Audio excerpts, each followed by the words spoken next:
Assalamualaikum warahmatullahi wabarakatuh. Perkenalkan, nama saya Nasyawiya. Saya dari kelas BIS A5B ingin menyampaikan materi dialek-dialek bahasa Arab pada mata kuliah Lahjah Arabiyah. Bahasa Arab merupakan salah satu dari bahasa dunia tertua yang tetap bertahan dan masih dipergunakan sampai saat ini.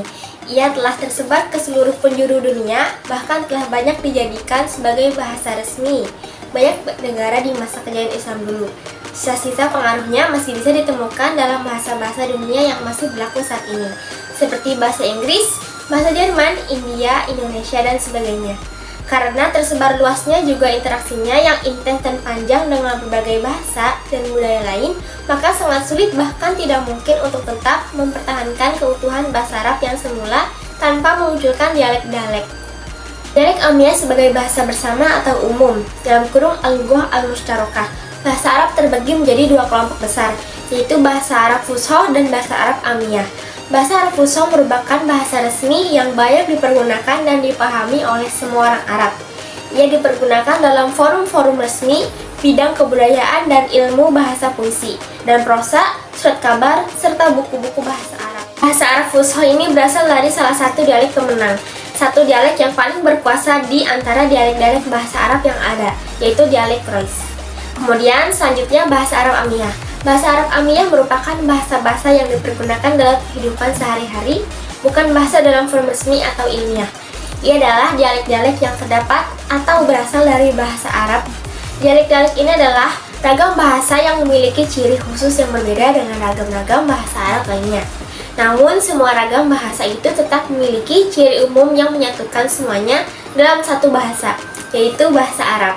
Secara etimologi, lahjah seperti yang ditulis oleh Ibnu Mansur dalam Lisan al-Arab bermakna gemar dengan sesuatu menyanyikan atau mengucapkan dan membiasakannya. Ibnu Mansur. Selalu dengan makna ini dalam Kamus Al-Mujib disebutkan pula bahwa lahjah berarti bahasa manusia yang menjadi karakter dan dibiasakan olehnya. Dalam kurung Makluf 2002, juz 135. Dari makna etimologi ini bisa dipahami bahwa dialek merupakan sebuah ragam bahasa yang lebih disenangi, lebih biasa dipraktekkan, dan lebih mudah diujarkan oleh individu-individu dari suatu komunitas bahasa tertentu dalam kehidupan keseharian mereka. Adapun secara terminologi, lahjah dialek dalam Kamus Nauman diartikan sebagai variasi dari sebuah bahasa yang dipergunakan di suatu bagian dari sebuah negara. Yang variasi itu berbeda dengan variasi-variasi lainnya dari bahasa yang sama dengan sejumlah kata atau gramatikalnya. Lebih terperinci lagi, Daud mengartikan bahwa lahjah dialek yaitu cara pemakaian bahasa yang berbeda dari cara-cara lainnya dalam suatu bahasa, karena masing-masing memiliki ciri-ciri kebahasaan yang khusus dan tiap-tiap cara ini bersama-sama juga dalam membentuk ciri-ciri kebahasaan yang bersifat umum. Definisi Daud salut dengan definisi yang diberikan oleh Anis.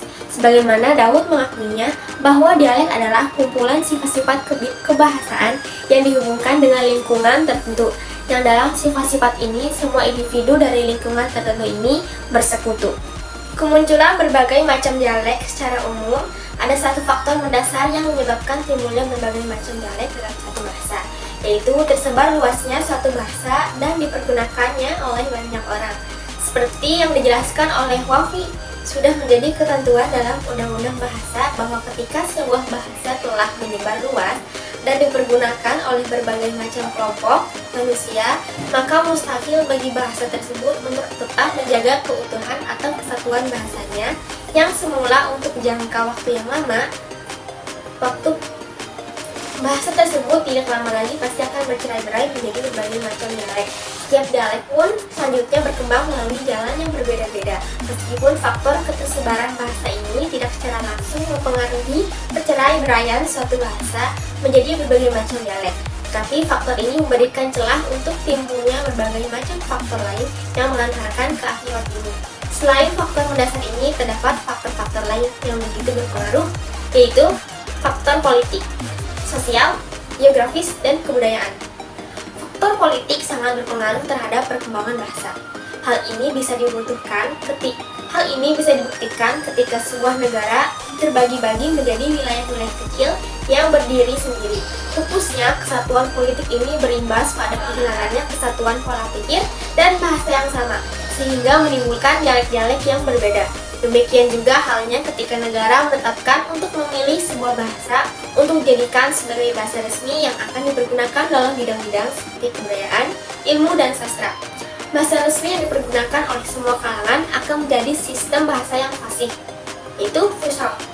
Ada bahasa yang dipergunakan sebatas dalam hidup sehari-hari dan dalam kelompok atau kalangan tertentu saja, maka akan menjadi lahjah dialek atau bahasa amiyah. Faktor sosial pun tidak kalah perannya dari faktor politik.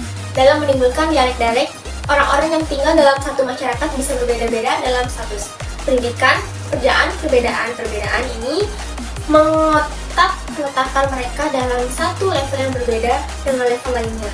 Dan level-level mereka ini berpengaruh pula pada bahasa yang mereka pergunakan. Misalnya, ditemukan perbedaan-perbedaan strata seperti strata aristokrat, pekerja, pengusaha, pedagang, dan ilmuwan. Perbedaan strata ini mengakibatkan perbedaan ungkapan-ungkapan bahasa yang mereka pergunakan dalam keseharian mereka. Ungkapan orang berpendidikan pasti berbeda dengan ungkapan orang yang tidak mempunyai pendidikan. Bahasa di lingkungan pekerjaan berlainan dengan bahasa yang dipergunakan dalam lingkungan keluarga. Demikian juga halnya dengan faktor geografis. Faktor ini pun sangat berpengaruh dalam menimbulkan dialek-dialek. Sebagai contoh adalah situasi desa yang berbeda dengan situasi kota. Desa yang mobilitas masyarakatnya sedikit terisolasi dan sedikit bergabung dengan masyarakat lain, maka bahasa mereka relatif terjaga daripada bahasa orang-orang kota yang banyak berinteraksi dengan masyarakat lain. Sehingga bahasa orang-orang kota tidak terhindarkan dari perubahan-perubahan karena pengaruh interaksi tersebut. Faktor kebudayaan. Berikut faktor kebudayaan pun tidak kalah pentingnya dalam menimbulkan dialek. Tak pelak lagi bahwa ilmu dan kebudayaan memiliki pengaruh yang besar dalam pembentukan akal dan jiwa.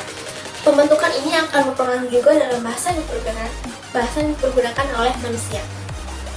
Lingkungan, jauhnya tempat tinggal, kurangnya alat perhubungan antar suku, kurangnya interaksi antar satu suku dengan suku yang lain, dan cacat bawaan merupakan penyebab-penyebab terjadinya perbedaan dialek. Aspek-aspek yang menyebabkan satu dialek sering berbeda dengan dialek lainnya adalah dalam hal suara, makna, kata, dan kaidah. Adapun cara pembentukan atau proses perbedaan itu melalui seperti ibdal, i'rab, bina, tashdih, ilal, itmam, naqs, idgham, faq, dan taraduf.